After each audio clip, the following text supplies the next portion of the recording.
सवाल त जेकॾहिं को शख़्स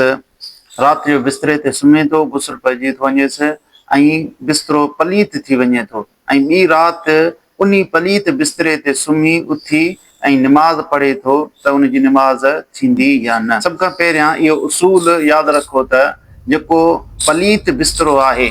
जेकॾहिं उन ते निजासत लॻल आहे, उन ते को शख़्स सुम्हे थो त उन जो जिस्म या कपिड़ा पलीत न थींदा ऐं जेकॾहिं जिस्म ऐं कपिड़ा पलीत न थिया त निमाज़ बि थी वेंदी। अलबत्ता जेकॾहिं उहो पलीत बिस्तरे ते जेका निजासत लॻल आहे उन ते को शख़्स सुम्हे थो, उनजे जिस्म मां पघर वहे थो, उन पघर जे करे निजासत जो असरु उनजे जिस्म ते या उनजे कपिड़नि ते पए थो त पोइ कपिड़ा पलीत थी वेंदा ऐं उन्हनि कपिड़नि में निमाज़ पाइणु जाइज़